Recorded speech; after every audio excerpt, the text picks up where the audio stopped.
got two closed space movies to talk about this week, so I guess I'm filming in my room again?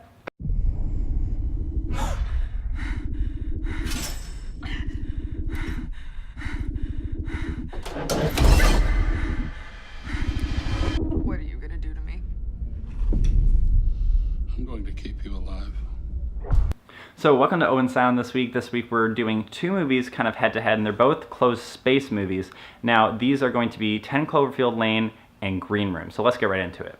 So 10 Cloverfield Lane is the directorial debut of Dan Trachtenberg, and it's a J.J. Abrams project, obviously because of the Cloverfield attachment, but he's only producing this time.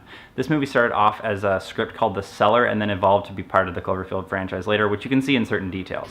So this is going to be the shortest cast part of any episode I've done before, but John Goodman is really great in this movie as Howard.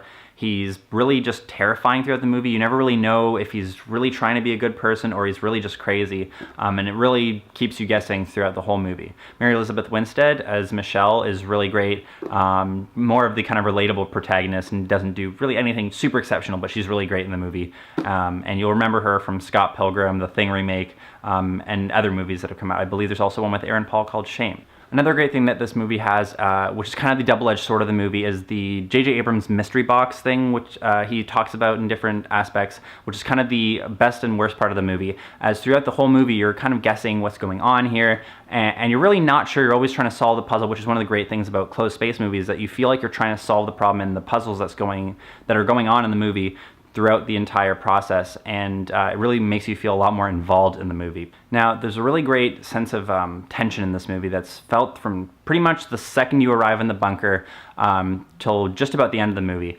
and there's just so much kind of riding on what's going to happen and what the actual truth of the movie is, and it just kind of keeps the whole movie in this weird sense of kind of awkward tension where you're trying to figure out what's going on, and it really drives the movie from top to bottom really well.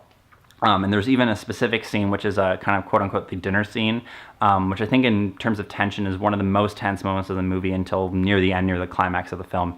And it's a really great scene. I think they almost use it in one of the trailers to kind of make it seem like this fun family movie until the very end of the trailer. Now, two other things that are kind of like darker side of the movie are the theme of monsters come in many shapes and sizes, which I think was a great way to kind of tie in Cloverfield by having kind of John Goodman seen as the monster, as he really does have that vibe throughout the whole movie, and it's really great. And something else in this movie that was really great is the kind of the sense of the violence, and how they kind of use it as kind of this not too much and not graphic or anything like that, but it really feels harsh when it happens, and it really has the punch that you would want without it being too graphic or too over the top. Now, going to the major problem with this movie, and I think this is pretty much what everybody has a problem with this movie, is, and this is going into spoilers, is the last 10 minutes of the movie is the one part that can actually retroactively ruin this movie for me, which would probably have been my favorite movie of the year until this, as it kind of ruins it. And this is going to the J.J. Abrams mystery box, which I was talking about earlier. The reveal at the end of the movie, and heavy spoilers once again, is the tie into the Cloverfield universe, which has the kind of creatures in some respect from the first movie showing up after the events of the movie have kind of taken place, and kind of just retroactively ruin it. There's a whole action sequence which actually has a great callback to something that happens earlier on in the movie of a shot of bourbon. I won't give it away, but it's a cool callback there. But overall, I felt this whole scene ruins the movie and kind of leaves a bad taste in your mouth. But overall, the actual movie itself is pretty good up until this point. So going off of that, overall, I would probably have to give this movie, the first half of the movie, I would say like 9.5 out of 10, but the last 10 minutes retroactively might make me want to push it down to like a 6.5 or something like that, just because of the way it ended. But I will say in that respect, there's kind of two ratings for this movie, and as an overall package, I kind of want to give it like a 6.5 because of the ending, but maybe on repeat viewings it might be better, but knowing that might actually ruin it.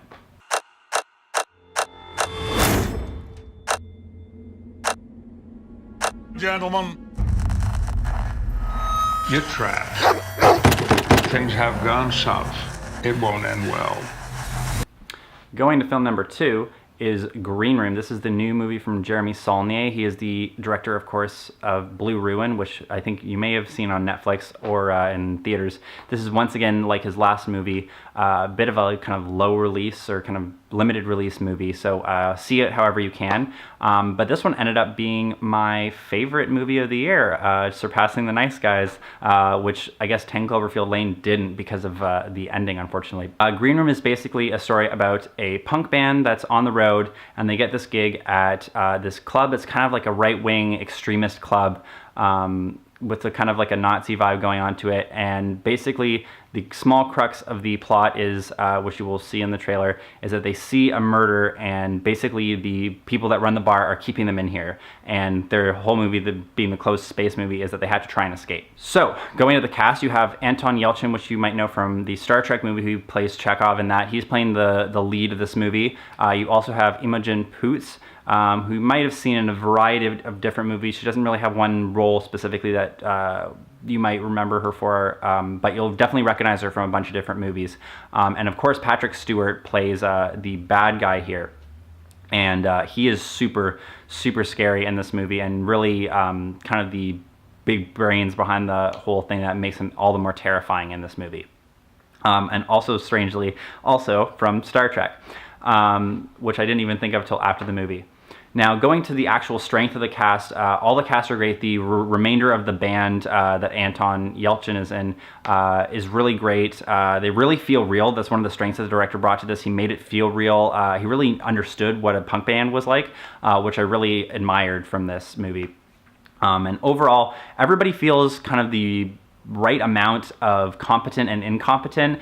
This is actually one of the most realistic casts for a movie like this that I've ever seen, where on both sides of the kind of like neo-Nazi characters and the band, they were both really competent at times and then really incompetent at times, making it not seem very Hollywood. Going to the huge strengths of the look and feel of this movie is the tension of this movie. This movie feels tense from basically the moment that the band is locked within the title or the titular green room that they're stuck in behind the stage, till virtually the end of the movie. And I don't want to actually give away anything that happens in the movie because it's that good and it's my favorite movie of the year right now.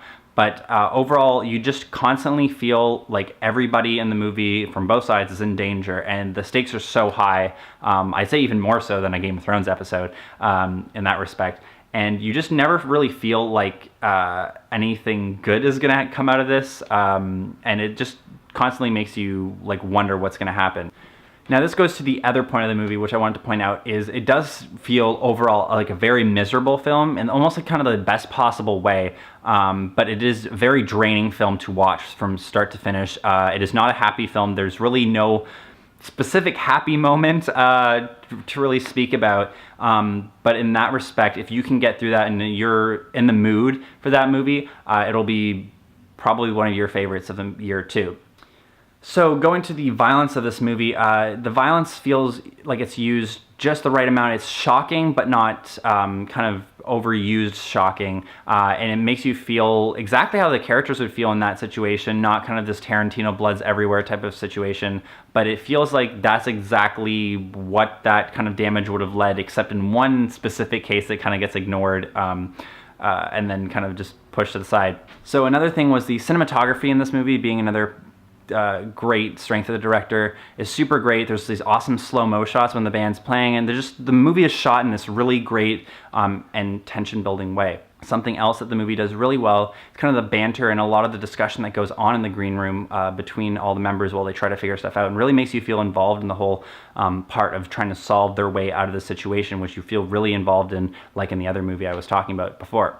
So overall, Jeremy Saulnier's Green Room is now my favorite movie of the year. I'm going to give this movie, I think, about a 9.5 for now, maybe a 9 on, like, you know, if I watch a couple more times. But I really love this movie. It kept me pulled in from start to finish. The tension from the second that the band is locked in this room to the end of the movie has you really just like hooked in and on the edge of your seat. I felt physical stress watching this movie. And if you can get over that stress, you'll enjoy it just as much as I did.